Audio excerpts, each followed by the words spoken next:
Let's get ready to rumble! So what the public really want to know is, will the real Frank Warren... Please stand up. We're gonna have a problem here. I kind of thought that with all of the talk that they were doing, that Frank Warren and the rest of them would bid more money than they did, you know. Well, at least I want to shut up and say, hey, we gave him a chance with fair and equitable amount of money because, you know, this guy Dubois was supposedly would sell out the O2 Arena. So that's why I put the fight for UK and United States, you know. So if anything comes up, we can put the fight over there in England. It doesn't matter to me. You know what I mean? So now I got the fight, and I got to go out now and sell it. I'm looking for a partner. So I'm breaking Don down, you know what I mean? Taking my time to break down Don. I think Frank played Don, and he'd have reason to do so because over Prince Nassim Hamed and Don supposedly having contractual obligations to promote Nassim in America, which Warren didn't think he lived up to. Don took Frank to court and he wiped him out for a nice bit of change. And I think Frank's played him this time around. Frank started talking up Daniel Dubois that he can sell out the O2 Arena. So Don was probably thinking, he's really got belief in his man. Daniel's some hot shit over here, which he's not. Daniel's never done pay-per-view over here. Never. But Don, understandably in his 90s, probably hasn't got his eye on the ground like he used to. He probably thought to himself, well, let me rustle up all the change I can get and perhaps I'll beat him out. But with Frank saying what he said, it probably led Don to bidding more than what he initially was going to lay out for the purse bid. So I think Frank's played him out a little. Frank Warren was sitting me making a bid $4 million, and then he said he's going to bid $6 million. I said, you don't have to do no bidding. Just give me the money. You ain't got to go do no bid. I'll do the fight with you. And so... You see, according to Don, Frank was putting it out there that he was going to bid $4 million, $6 million for the fight. Don was saying, you don't have to do no bidding. Just give me the money. I'll do the fight with you. So with Frank putting these high numbers up that he's going to bid, 4 and 6 million, and he's saying Daniel can sell out the O2 Arena, something he's never did. Don never really done his homework, or he hasn't got anyone who really got their finger on the pulse of what's going on internationally. So Don was probably thinking, okay, 3.1, if Frank's going to put 4, 6 million up, I'll put 3.1, because that's the most I can get, and that's the best I can do. Frank puts 2.5 up, with Dubois getting a 45 split as the challenger. Recently, before the Mamwell fight was cancelled and Brown was going to challenge the interim champ Mamwell, they were talking about Trevor Brown will get 25%. 75 goes to Char. Don, fuming, rightly so, wants to take it up with the WBA in court that Daniel is only entitled to 25%. He's not an interim champion. Now, people are going to be saying, well, if you don't like the terms, why make the bid? Well, his job as a promoter is to make the purse bid. But if they're not going to play by the rules, what's he supposed to do? So what he's doing, he's securing Trevor Brown's fight by going through with the purse bid, and now he's got to take the WBA to court for a flagrant violation of their own rules. It's a similar situation with Dillian White. People are saying, well, why did you sign the contract if you don't like the split? If he doesn't sign the contract, he loses his shot as mandatory challenger, as interim challenger actually, where he's supposed to get 45%. But they gave him 20. WBA allowed it. And before anyone says anything, here's their rulings. Then we had Dillian's lawyer going at it with Frank, saying, yo, where's them tickets that you promised to sell Dillian, because he's been only allocated 6, and apparently Tyson Fury's got 10,000. Do I believe Tyson Fury's got 10,000? I'm not sure. And the solicitor was asking about Dillian's money being kept safe in an escrow. Now, Frank Warren claimed it was safe. He made no mention about it being in an escrow, but he said it was safe. And he said, why did you sign the contract if you didn't think everything is straight? Because just like Don King with Frank Warren, the WBA were giving him a certain time to close the purse bid, I believe March the 14th. Don is saying he didn't even get any time to negotiate something with Frank Warren or another party. No time at all. And if you're looking at the timeline, the 14th of March, what Diggity Don is saying doesn't sound unreasonable. And Dillian had a certain time to sign his contract or forfeit his interim challenger status. That's why he waited till the last minute. He was hoping to get a resolution with his concerns before the deadline. But even after he signed, he was still in dispute with the WBC about the 80-20 split, legal dispute. And as the solicitor's saying, there's concerns about the ticket allocation, about the money in the escrow, even though the fight has been signed. But some of you are saying, oh, well, if you sign the contract, tough doo-doo. I don't know if that's always the case. I feel Dillian and Don King have got contestable points that should be contested. And the sanctioning bodies should probably be perhaps giving them more leeway to contest some of the stuff that Frank's doing. You're going to give the title challenger 6 tickets, 20%, and then try and tell him he's got an obligation to promote the show? Come on, man. Frank's acting like it's the 90s or something, or the early part of the millennium where he's just hemming up boxers in the court, willy-nilly. Come on, man. No. He's taking liberties. From what I'm seeing, he's been taking some liberties. But he's doing what he's got to do to stay in the game, and it's a dirty game. But yo, Dillian's solicitor sounded confident. And if Frank is about that life, taking people to court, take Dillian's solicitor to court. He accused Frank of selling them tickets to a secondary market, Ticketmaster. He accused Frank on radio of selling them on. Where's Frank the writ now? Go take this guy to court. He's defaming you. Unless it's true, Frank. Poor Don. It doesn't look like no one's looking out for Don. If Don had someone there to let him know that, yo, Daniel may sell a few more tickets in England than Trevor sells in America, but he's not no big draw out there. He's no Anthony Joshua out there. He wouldn't have bid so high, but he's stuck with the fight. And none of the networks mess with Don. I don't know what he's going to do with it. And if Frank doesn't agree to partner up, he's probably going to go bankrupt paying Daniel's purses. He may be able to stiff Trevor on the purses, but with Daniel, he's going to have to pay up. You know, Frank's going to make sure of that. Frank wants his cut too. Don King, he's going to court. If he doesn't get a resolution in his favor and has to scrap the fight, that could be his last stand as a promoter. It could be the final nail in the coffin as Don even being thought of being a player in the promotional game. And look, with Frank as well, with what he's doing with Dillian, with the tickets and the escrow, and if Dillian pulls out, we have to say that doesn't happen to Bob Arum. That doesn't happen to Eddie Hearn. But it's happening to Frank. And if he can't put a fight on like this, it just shows you that, yo, there's something dodgy with Frank. Then you go look at Company House in his books.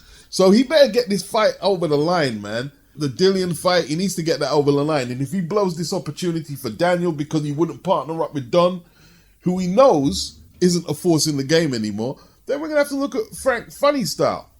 Yeah, it's fair enough you want to unsettle the challenger Dillian, but fucking him over on the purse with the tickets, with the escrow and stuff like that, if Dillian pulls out, there's going to be a section of people who are going to say, oh, Dillian should have took his title shot. The working conditions could be considered unacceptable for Dillian to go through with his challenge. The first big fight Frank has had in this era of boxing, the first big stadium pay-per-view fight. Look what's happening, right? It's crunch time for Frank Warren to see if he can pull off these big fights. And sometimes to do that, you've got to keep all parties a little happy. Is he capable of doing that? We shall see. We shall see. Eddie Hearn's proven he can do it. No matter what you want to say. Bob Arum's proved it. Al Heyman's proved it. All eyes on Frank Warren. All eyes. Because this style of promoting is not sustainable. That's all I'm going to say. There was an air of inevitability about how long Eddie could keep hold of the likes of Devin Haney and Demetrius Andrade, his two biggest American stars on the Matchroom roster. And while it still looked that he had a workable relationship with Devin Haney, and that may prove to be the case in the future, Devin has signed a multiple fight agreement with Top Rank and Lou DiBella. I can understand the deal with Bob Arum and Top Rank, but how does Lou DiBella get a piece of Devin just so Devin can get a crack at KAMBOSOS? Is Lou promoting for Top Rank right now? What's happening? The clause where both fights will be held in Australia, I don't know about that. If Devin wins, how comes he's not getting any wiggle room to negotiate the fight in America, in the country he comes from? Who the fuck is George KAMBOSOS? Eddie said he wouldn't have agreed to that on Devin's behalf, and I don't blame him. I think Devin's the better fighter out of the two, but he's not a huge puncher, so am I expected to believe that two potential decision fights for Haney against Kambosos is going to lead to 2 points victories for Devin, I don't know if he's going to get 2 scorecards in Australia. Lou has a piece of Devin and Kambosos, but who's he working for? The rematch in Australia? What the fuck? It's not like a partnership where he's giving both men equal shots in terms of the politics, the judging, the scoring, the refereeing. If Devin does win the first fight, what if he's able to negotiate a better deal in America? He doesn't get that option. It's all taken out of his hands. It seems to be all in George Kambosos' favour. So maybe Devin is giving up too much. But listen, I'm expecting him to beat Kambosos. So forget the rematch. 1 fight at a time. Get the first one out of the way. And then Devin will deal with the second fight when it's time to. It's easy for people to say you should just sign and get the fight. You should just get the fight. Like they were saying with Dillian. But Devin and Dillian's situation look a little dicey, suspect to me. Devin is a free agent, although DAZN won't be best pleased as they've built Devin up and gave him some big purses, only for Devin to get in his career-defining fight for Undisputed, and the fight ends up on ESPN with Top Rank. I'm not a big Bob Arum fan, but for Devin to go over to Top Rank, it makes sense. All right? It makes sense. Now, Arum has no promotional ties, I assume, on Kambosos. But Kambosos aside, if Devin wins, he's got the Lomachenko fight there for him. Perhaps Shakur Stevenson. We've seen him spar before. If Shakur beats Valdez in good style, it looks like he's got the size to move up to 135. That's if Devin can sustain 135. I don't know how long that's sustainable for him. But who's Eddie really got if he can't get the Kambosos fight for Devin? Maxie Hughes? Teofimo's still at Top Rank. There's good fights there for Devin. And Teofimo's thinking of moving up. If Devin can't make 135, Teo's thinking of moving up too. There's good fights there for him. Josh Taylor. So I don't think it's a bad move for Devin. I'm not sure about cutting Lou DiBella into his business is a good deal, but maybe that's the only way he could get the fight. What are you going to do? I've previously said that Lou doesn't want to deal with Eddie. And I don't think Lou does like Eddie. But it seems like Eddie Hearn is saying it's the Australian rights that was not available for DAZN, which made the deal go left. And DAZN are probably figuring it's not going to be that big a fight in the US. Well, if that's the case, then how's Bob Arum going to eat for it? Is Bob Arum going to be cutting into the Australian pay-per-view money? I don't know how it's structured. They'll all work it out. Eddie's out the loop for now, and he doesn't seem too bothered. I don't know, man. I like Devin's situation. I know he might not have got the Undisputed fight, but I liked his situation. He was a free agent. He was earning good purses on DAZN. And all of a sudden now he's got Lou DiBella and Arum all trying to get a piece of what he makes. So what's the deal with Lou DiBella? Is he getting a bigger stake at ESPN? Is Bob Arum going to relinquish a little power for Lou to be a player on the platform? Because look, Lou couldn't negotiate a deal on ESPN by himself. If anything moves on ESPN concerning boxing, you got to go see Bob. If you want to join the crew, well, you must see me. If you want to join the crew, well, you must see me. So it looks like Gervonta Davis is going to split with TMT. He says his contract is up with his promoters. And he feels that they want him to fight Rolando Rolly Romero on May the 28th on Showtime because it's his last fight. And with Romero still signed to TMT, they can keep it in-house. And if Romero pulls the upset off, then they're quids in. They can't lose. Here's why I don't get what he's saying, that they're trying to set Rolly up to beat him because it's his last fight. Well, Tank's last opponent, Cruz, he was a substitute for Rolly, wasn't he? Because Rolly had all them charges. So were they trying to set up Tank then? I don't think they were. I think they wanted to make an in-house fight. Then Rolly got caught up in the system for a minute, and it got called off. Floyd, he replied and said on Gervonta Davis, saying his contract is up, nothing lasts forever. He says he'll always love Tank. He has to do what's best for him. He feels like he's done a great job thus far, building up Tank and putting him in great fights. Well, I haven't seen Mayweather put Tank in great fights. I haven't seen that. Now, as for him doing a great job, what you're talking about, putting him on pay-per-views that haven't done big numbers, against less than stellar opponents. That's a great job, I guess. So, to some degree. But Tank's nearly 28 years of age, and most people will say that although he's unbeaten, he's not fighting nobody. And that's partly due to Floyd. Bob Arum, who's like a scavenger, basically, he said he'd love to sign him, and you can't blame him. And like, Tank has to realize that if you sign to Bob is going to put you in lucrative fights where you get paid. But they're going to be real fights. Bob will do in-house fights if they're credible in-house fights. But he'll do what he has to do in terms of cross-promotion to make sure that the fighter is maximizing his potential. I'll give him credit on that. And I'll give him a lot of shit, but I'll give him credit on that. He's a vet. Gervonta Davis is just not getting pushed at TNT. Like, I'll tell you what, Leonard Ellaby, any fighter who hooks up with Leonard Ellaby after seeing the job that he's done on social media trying to promote Tank would be a fucking idiot, man. You know what I mean? Like, let me not say a fucking idiot. That's the wrong language, because a lot of fighters are basically desperate to get on. So when they see someone like Leonard Ellaby associated with Floyd, the garish suits and giving it all the talk, they may get a little starstruck and say, yeah, I'm going to roll with Leonard. But you'd be advised to approach with caution, man. Leonard did a horrible job on social media, the way he was building Tank up. A horrible job. We don't need to take this fight. We don't need to take that fight, this fight. You don't need to be the best fighter, you know? And all this stupid shit. A lot of eyebrows have been raised with the inclusion of Jarrell Miller into Team Fury as a sparring partner. We know that Jarrell Miller has failed 2 drug tests, one in 2019, which forced him out of the Anthony Joshua fight, and he was found with multiple substances in his system. He signed with Bob Arum in 2020 and was due to fight Jerry Forrest, and he tested positive again. The bout was cancelled. He's about to make a comeback in June when his ban will be lifted.